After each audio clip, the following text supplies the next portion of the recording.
Welcome back to the Mark Moses Show, only right here on Sports Radio 95.9 The Fan. And joining me right now on the Club 52 hotline to preview Florida State, a good man who works for Seminoles.com. His name is Tim Linafelt. Tim, how you doing today? Doing great, Mark. How are you? Are you ready for the game? Like I am. I am pumped. It's Wednesday, but I'm ready for Saturday.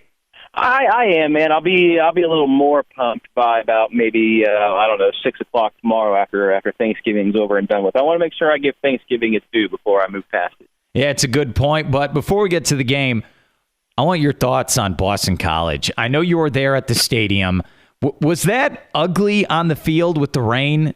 Worse than it was shown on TV?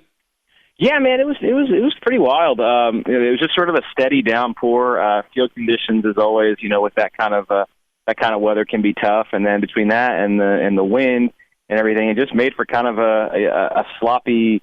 I don't know if I'd call it ugly because I thought it was an enjoyable game in a lot of respects, but it certainly was not conducive to high flying offenses or anything like that. Can we let the game control 4-team selection committee understand that was ugly weather, or do they not care about those things? Man, I don't know what they care about. That seems to be a moving target every week. I think even non-Florida State fans would say that it seems to be changing. So I guess you just sort of try to keep playing your games and hopefully that stuff will work itself out.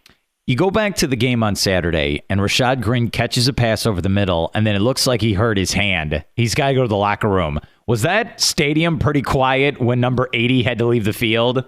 Oh, gosh, man. Yeah, it was like the air had just been sucked out of the place, honestly. The way that he was grabbing his arm, the way that he sort of, walked briskly to the locker room, you really sort of had feared the worst, and I don't think anybody expected him to come back out onto the field as quickly as he did after that. So yeah, I mean, you talk about a real sigh of relief for Florida State. That was one if there ever was one. Can't you make a case, and we're here at Tim Linafelt, Seminoles.com, can't you make the case that outside of Winston, he's the second most important person on that offense? Oh, absolutely. I don't think there's any question. And really, I think, like you said, outside of James, it's really the one guy that they just absolutely cannot afford to lose on offense. I think he just means so much to him, both in terms of his production and then also, drawing coverage and drawing defenders to open up opportunities for the other receivers. What about the running back position for the Noles? Because it was Carlos Williams, but we're getting a lot more Delvin Cook lately. Is this still a running back by committee, or is there a number one guy now? I think the lines are blurrier than ever, and honestly, I think that's okay for FSU. I think, in his time here, we've seen time and again that Jimbo Fisher prefers to rotate running backs and have different guys who can do different things, and I think right now, you've got that with Carlos as sort of a big power guy who can get you some short yardage, and then Dalvin Cook, who just obviously looks really special in terms of his ability to cut through a line and change direction. And we saw some of those cuts and spins that he made on Saturday were just really, really special. So I think you're encouraged by being able to get production out of both of those guys. And then also Mario Pender, who's been quiet over the last month or so, dealing with some health issues. But when he's right, he really does, I think, add a pretty big dimension to that offense as well. Does it say in the media guide that Nick O'Leary's grandfather is someone famous? Because it's every game we have to bring this up. Yeah, I don't know, man. That's it's been kind of a running joke for a long time that you may or may not have heard of that guy. So now that Nick's college career is coming to an end, maybe some NFL commentators will be able to move on to that one maybe next year. That's a great point. I never even thought about it because he has been a stud for Florida State. One more for the Boston College game. I was covering a Magic game, so I'm listening to the call in the radio, and the great Gene Deckeroff, when Aguayo hits that field goal, there's an extra oomph in that hitting that field goal. Was there that feeling as well, like, all right, here we go, we pulled off another one? Oh, absolutely, man. And the weird thing is that this one was a little different than how they've usually done this, and that the last few games they would fall into a big hole and then rally past to win. Whereas in this game, Florida State got out to a lead. It wasn't a huge lead, but it was a lead nonetheless, and then had to survive somebody else's second half rally and pull out a win. So mixing it up a little bit for a change. What are your thoughts on this matchup now against the Florida Gators? Because they're looking for a coach, but the one they got coaching right now, it's going to be very dangerous. This is his last chance to get the Noles. What's your take on Florida?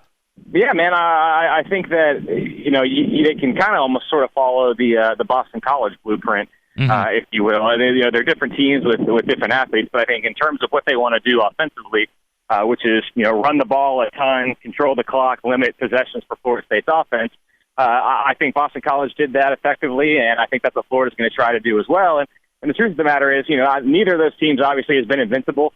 Florida and Boston College have both lost several times this season.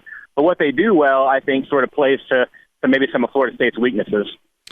You look at the defense for the Noles. I mean, everyone talks Winston. I think that's going to be the big matchup, that Gator D versus Winston. But what about this Noles D going against Treon Harris and all that running back by committee type option? What's your take on what the Noles need to do to shut down the Gator offense? Well, we were talking to Reggie Northrup the other day, and he said that the big thing that Florida likes to do is run a lot of pre-snap movement and misdirection type stuff in hopes of getting guys undisciplined and out of their running lanes and out of the box to open up those running lanes. So I think if you're Florida State, what you have to do is trust what you're supposed to do, not fall for some of the pre-snap movements, and trust that your coach has you in the right position, because otherwise they're going to try to draw you out and move you where you don't need to be.